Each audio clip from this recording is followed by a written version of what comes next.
Assalamualaikum warahmatullahi wabarakatuh. Perkenalkan, saya Devi Novitasari dengan NIM 4321832818, Fakultas Ekonomi Bisnis Universitas Mercu Buana. Kali ini saya akan menjelaskan tentang tugas besar 2 perekonomian Indonesia. Terjadinya masalah kondisi perekonomian di Indonesia membuat banyak pertanyaan. Yang pertama, konsep dan tujuan dari kebijakan pemerintah mengenai otonomi daerah sebagai salah satu percepatan pembangunan di Indonesia.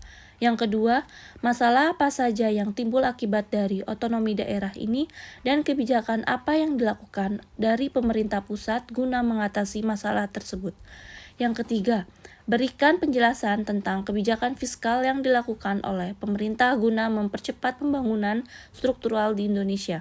Yang keempat, adanya kaitan hubungan kebijakan percepatan pembangunan tersebut bagi peran Indonesia dalam menghadapi globalisasi ekonomi. Yang kelima, identifikasi tantangan dan hambatan di masa yang akan datang, dan apa solusi sebagai sumber daya manusia yang berada di dalam persaingan global saat ini. Penjabaran jawaban dari konsep dan tujuan dari kebijakan pemerintah mengenai otonomi daerah sebagai salah satu percepatan pembangunan di Indonesia. Undang-Undang Nomor 32 Tahun 2004 tentang Pemerintahan Daerah. Otonomi daerah dapat diartikan sebagai hak wewenang dan kewajiban daerah otonom untuk mengatur dan mengurus sendiri urusan pemerintahan dan kepentingan masyarakat setempat sesuai dengan peraturan perundang-undangan. Landasan hukum, Undang-Undang Nomor 22 Tahun 1999 tentang Pemerintah Daerah, Undang-Undang 32 Tahun 2004 tentang Pemerintah Daerah, Undang-Undang Nomor 12 Tahun 2008 tentang Pemerintah Daerah, Undang-Undang Nomor 25 Tahun 1999 tentang Perimbangan Keuangan antara pemerintah pusat dan pemerintah daerah, Undang-Undang Nomor 33 Tahun 2004 tentang Perimbangan Keuangan antara pemerintah pusat dan pemerintah daerah. Misi otonomi adalah yang diatur dalam Undang-Undang Nomor 22 Tahun 1999 dan Undang-Undang Nomor 25 Tahun 1999. Bukan hanya keinginan untuk melimpahkan kewenangan dan pembiayaan dari pemerintah pusat ke pemerintah daerah, tetapi lebih penting adalah keinginan untuk meningkatkan efisiensi dan efektivitas pengelolaan sumber daya keuangan, kesejahteraan, dan pelayanan kepada masyarakat. Penjelasan Pemerintahan Pusat 165 Tahun 2000 tentang pengelolaan dan pertanggungjawaban keuangan daerah. Selanjutnya, konsep kebijakan pemerintah mengenai otonomi daerah. Dalam konsep otonomi daerah, pemerintah dan masyarakat di suatu daerah memiliki peranan yang penting dalam meningkatkan kualitas pembangunan di daerahnya masing-masing. Hal ini terutama disebabkan karena dalam otonomi daerah terjadi peralihan kewenangan yang pada awalnya diselenggarakan oleh pemerintah pusat kini menjadi urusan pemerintahan daerah masing-masing. Hak mengatur ini diwujudkan dengan pembuatan peraturan daerah yang pada intinya merupakan kebijakan umum pemerintahan daerah, sedang hak untuk mengurus rumah tangga daerah diwujudkan dalam implementasi peraturan daerah tersebut berupa kegiatan-kegiatan yang berkenaan dengan pelaksanaan pemerintahan, pelaksanaan pembangunan, dan pembinaan masyarakat. Konsep pemerintahan daerah berasal dari terjemahan konsep local government yang pada intinya mengandung 3 pengertian, yaitu pertama berarti pemerintah lokal, kedua berarti pemerintahan lokal, dan ketiga berarti wilayah lokal. Dan juga konsep pemerintahan daerah berkaitan dengan dimensi pengertian, berkaitan dengan bentuk pemerintahan daerah, berkenaan lingkungan yang berpengaruh terhadap pemerintah daerah. Tujuan kebijakan pemerintah mengenai otonomi daerah. Secara konseptual, otonomi daerah di Indonesia dilandasi oleh 3 tujuan utama yang meliputi tujuan politik adalah upaya untuk mewujudkan demokratisasi politik melalui partai politik dan Dewan Perwakilan Rakyat Daerah. Tujuan administratif adalah adanya pembagian urusan pemerintahan antara pusat dan daerah, termasuk sumber keuangan, serta pembaruan manajemen birokrasi pemerintahan di daerah. Tujuan otonomi, terwujudnya peningkatan indeks pembangunan manusia sebagai indikator peningkatan kesejahteraan masyarakat di Indonesia. Tujuan utama dikeluarkannya kebijakan otonomi daerah adalah membebaskan pemerintah pusat dari beban-beban yang tidak perlu dalam menangani urusan daerah. Dengan demikian, pusat berkesempatan mempelajari, memahami, merespon berbagai kecenderungan global dan mengambil manfaat daripadanya. Pada saat yang sama, pemerintah pusat diharapkan lebih mampu berkonsentrasi pada perumusan kebijakan makro atau luas atau yang bersifat umum dan mendasar, nasional yang bersifat strategis. Jawaban kedua. Masalah apa saja yang timbul akibat dari otonomi daerah ini dan kebijakan apa yang dilakukan dari pemerintah pusat guna mengatasi masalah tersebut. Masalah dari otonomi daerah. Adanya kesempatan bagi oknum-oknum di pemerintah daerah untuk melakukan tindakan yang dapat merugikan negara dan rakyat seperti korupsi, kolusi, dan nepotisme. Selain itu, terkadang ada kebijakan-kebijakan daerah yang tidak sesuai dengan konstitusi negara yang dapat menimbulkan pertentangan antar daerah satu dengan daerah tetangganya atau bahkan daerah dengan negara, seperti contoh pelaksanakan undang-undang anti pornografi di tingkat daerah. Otonomi daerah juga menimbulkan persaingan antar daerah yang terkadang dapat memicu perpecahan, membuat kesenjangan ekonomi yang terlampau jauh antar daerah.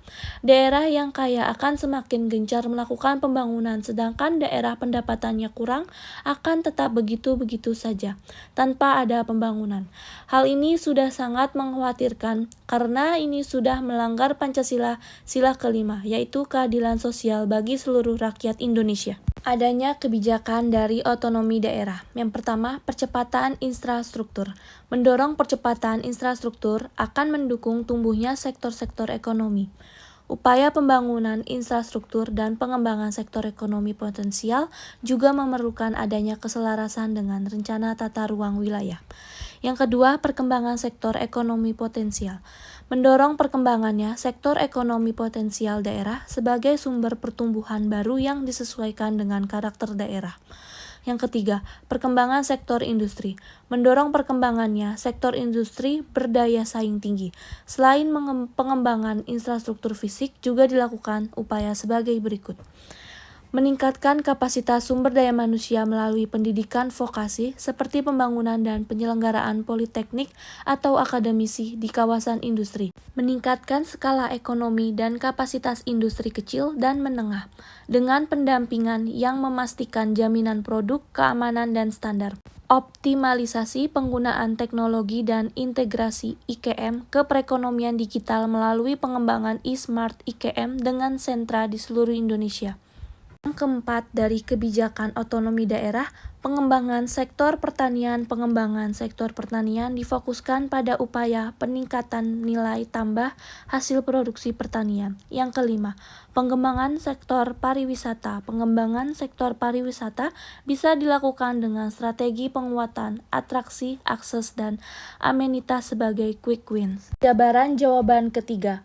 Berikan penjelasan tentang kebijakan fiskal yang dilakukan oleh pemerintah guna untuk mempercepat pembangunan struktural di Indonesia. Pembangunan IKN juga akan berimplikasi besar untuk tujuan pemerataan kesejahteraan nasional. Hal ini sesuai komitmen pemerintah untuk terus-menerus tingkat kesenjangan ekonomi baik antar kelompok pendapatan maupun antar wilayah atau spasial. Pemerintah memastikan bahwa pelaksanaan proyek strategis IKN berjalan dengan koridor pengelolaan fiskal yang sehat dan berkelanjutan dalam jangka menengah panjang.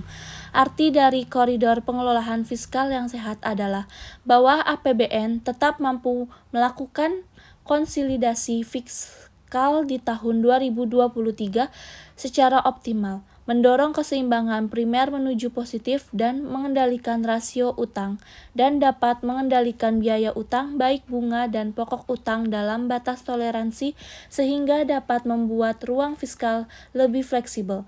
Selain membawa dampak dari sisi belanja APBN, karena merupakan proyek strategis pemerintah untuk meningkatkan bahwa IKN akan membawa dampak peningkatan aktivitas ekonomi di wilayah IKN dan sekitarnya.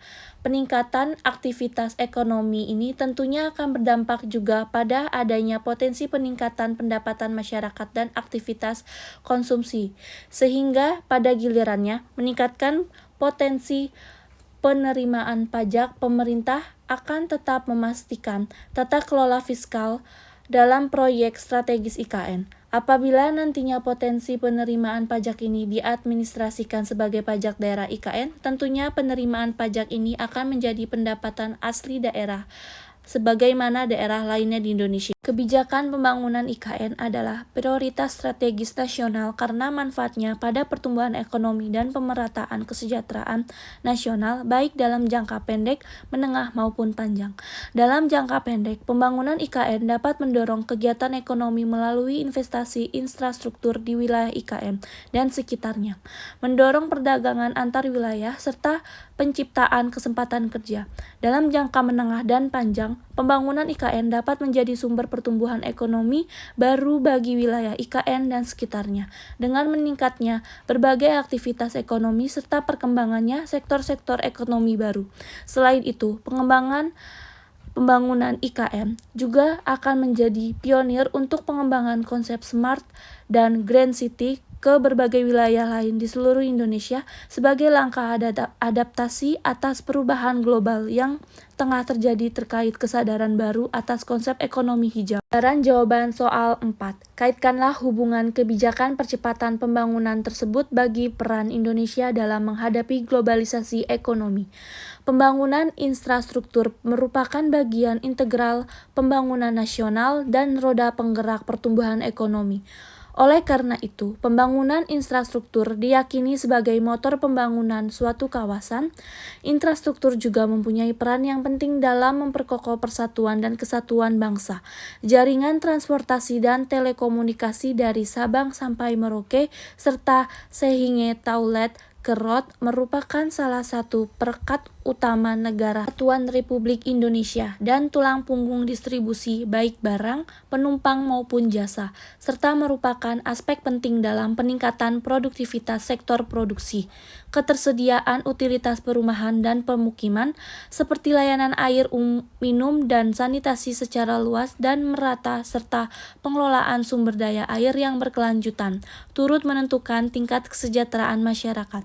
Globalisasi adalah suatu fenomena khusus dalam peradaban manusia yang bergerak terus dalam masyarakat global. Kehadiran teknologi informasi dan teknologi komunikasi mempercepat akselerasi proses globalisasi ini. Globalisasi sering diperbincangkan oleh banyak orang. Dalam globalisasi tersebut mengandung suatu pengertian akan satu situasi di mana berbagai pergerakan barang dan jasa antar negara di seluruh dunia dapat bergerak bebas dan terbuka dalam perdagangan.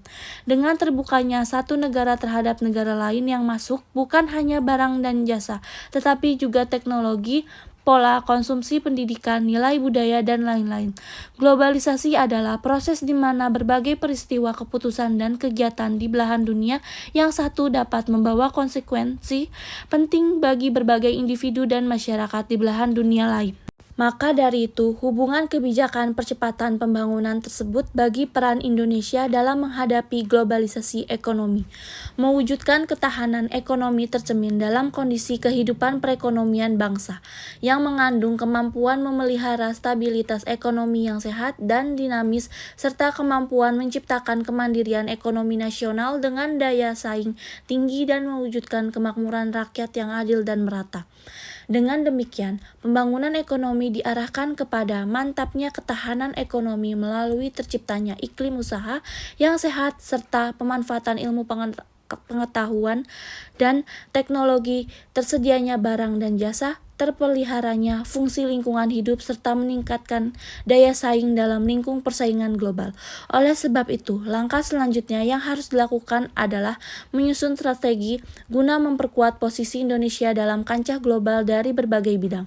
Salah satu bidang yang paling memberikan implikasi luas terhadap perkembangan globalisasi adalah di bidang ekonomi. Jawaban Soal 5. Identifikasi tantangan dan hambatan di masa yang akan datang dan apa solusi dari Anda sebagai sumber daya manusia yang berada di dalam persaingan global saat ini. Pertama, produktivitas di era ini, produsen semakin gencar meningkatkan produktivitasnya demi mencukupi kebutuhan konsumen. Terlebih lagi dukungan kemajuan teknologi yang mempermudah proses produktivitas. Kedua, revenue growth atau pertumbuhan pendapatan.